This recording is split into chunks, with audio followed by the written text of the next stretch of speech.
আপনি মসজিদে গেলেন, মসজিদে গিয়ে দাঁড়ানোর নিয়মটা বাংলাদেশের 99% মসজিদে দাঁড়ানোটা হয় না।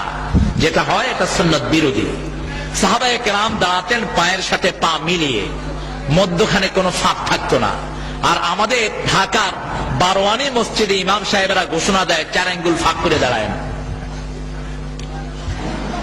কি বলেন, কথাটা কি ভুল বললাম না ঠিক? তো এই যে পা ফাঁক করে দাঁড়ানোটা হলো বেদাত, আর পা মিলিয়ে দাঁড়ানোটা হলো সুন্নাত। আপনি শুধু পা মিলাবেন না, এই জামার এই পাশটা ছিটতো সাহাবায়ে কেরামের, জামার এই পাশটা ছিটতো, এত টাইট হয়ে পাশাপাশি লেগে দাঁড়াতেন, পিছন থেকে কেউ লাইন ভেদ করে সামনে যেতে পারতেন না। এইভাবে যেন আমরা দাঁড়াতে পারলে আল্লাহ তৌফিক দান করুক।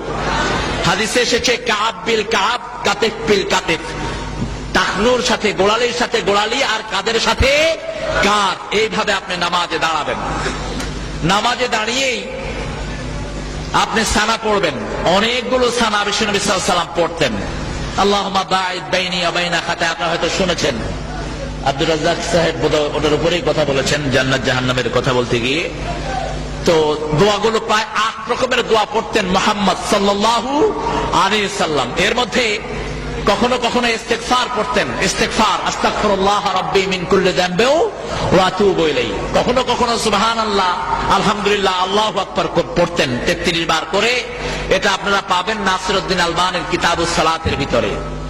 রাসূলুল্লাহর নামাজ, নাসিরউদ্দিন আলবানী, যিনি মসজিদ নববীতে হাদিস পড়াতেন। এরপরে আপনি নামাজের মধ্যে সবচেয়ে বড় যে বেদাতটি আমাদের দেশে দেখা যায়, সেটা হলো সালাম ফিরানোর পরেই কিছু মাসনুন দোয়া আছে যেটা বিশ্বনবী সাল্লাল্লাহু আলাইহি ওয়াসাল্লাম করতেন। সেগুলো না হয়ে আমরা সালাম ফিরানোর পরেই সবাই কি করি? কথা বলেন না কেন? হাত তুলে মোনাজাত হয়, এবং এত জোরে জোরে ইমাম সাহেব দোয়া পড়েন যে যাদের নামাজ যারা পড়ছে তাদের পর্যন্ত ডিস্টার্ব হয়।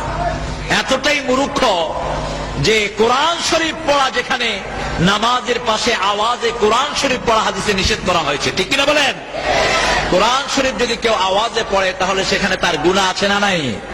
গুনাহ হবে। সেখানে আপনি কিভাবে দোয়া করছেন? বরং সালাম ফিরানোর আগে যে দোয়াগুলো, এই দোয়াগুলো অধিকাংশ জায়গাতে পড়া হয় না।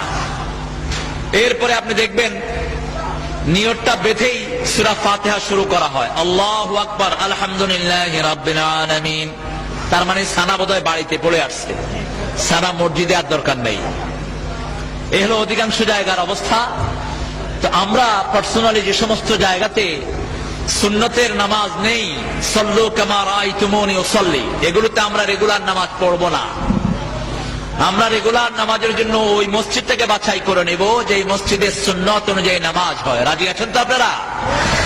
এরপরে রুকুতে, সিজদাতে, রুকু থেকে উঠিয়ে অতক্ষণ দাঁড়ানো